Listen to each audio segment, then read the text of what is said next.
Gėlės ir makiažas gali išlaisvinti kuklų žmogų. Kaip gamtos grožis atskleidžia jausmus? Tokie klausimai visus metus sukosi profesionalios vizažistės Alionos Borisniovos galvoje. Susipažinusi su fotomenininku Viktoru Morozovu ir floriste Nijole Beliekiene, nusprendė įgyvendinti projektą Gėlės. Ponia Aliona tai vadina nauja patirtimi ir aktyviai ieško modelių gatvėje ir internete.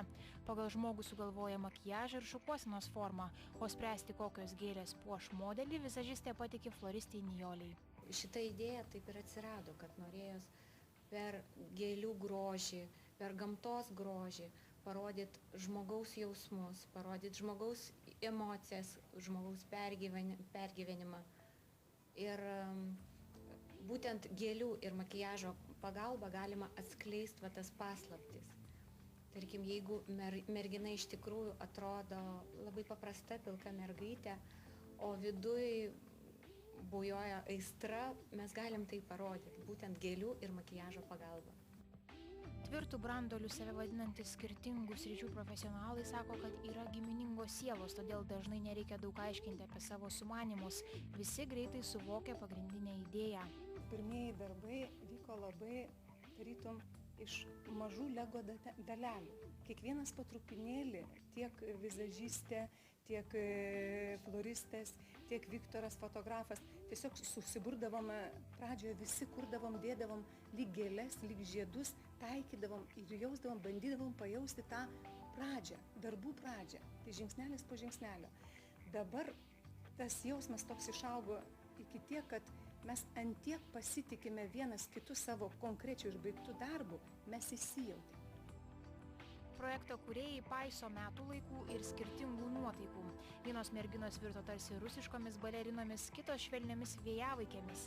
Šiam modeliui kurti panaudoti rudens šaukliai, aksomos spalvos kardeliai, trapūs lapai, kurie primena, kad ši jauna moteris siekia karjeros aukštumų, o moteriškumą atskleidžia ne tik kardelių spalva, bet ir elegantiška šukuosena, makiažas. Šiandieną mes naudojam labai nuostabų augalą kardelį. Dažniausiai bijo to augalo. Sako, vat kardelis tai yra sovietinė gėlė. Tikrai nemanyčiau ir teikčiau visiškai kitai, kad yra labai trapi, labai elegantiška, labai, sakyčiau, tokia ekstravagantiška netgi gėlė. Kaip matot, šiandien jinai labai puikiai sužibėjo modelio akise ir akis padėjo man tą pasakyti augalais. Prie meninio projekto prisijungęs fotografas Viktoras Morozovas sako, kad tai specifinė patirtis. Svarbu pajausti modelio energetiką, tinkamai parinkti spalvas. Ypač retušuojant nuotraukas būtina žinoti, kuriuos tonus paryškinti, o kuriuos švelninti. Tai sudėtingas procesas. Projekto tikslas ne tik skleisti grožį, bet ir savotiškai diktuoti jungtinio meno madas.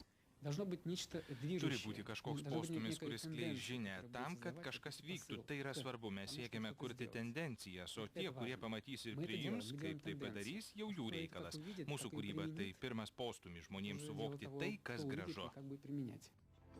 Gėlės tai tęstinis projektas. Jo sumanytojai planuoja surengti parodų, o darbus eksponuoti ten, kur žmonės turėtų laiko jais pasigrožėti.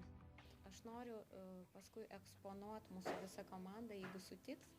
Mes norim eksponuoti tas nuotraukas sanatorijose, ligoninėse, ten, kur žmonėm reikalinga pagalba, kur turi laiko sustot, pagalvot, pasižiūrėti. Mintis tokia, kad grožis išgelbės pasaulį. Ispanų rašytojas Cervantesas sakė, kad grožis turi jėgos ir talentą raminti širdis. Gal nuramins ir ligonius. O štai kaip šįkart pavyko fotografui Viktorui Morozovui parodyti Alionos ir Nijolės kurtą elegantišką moteriškumą.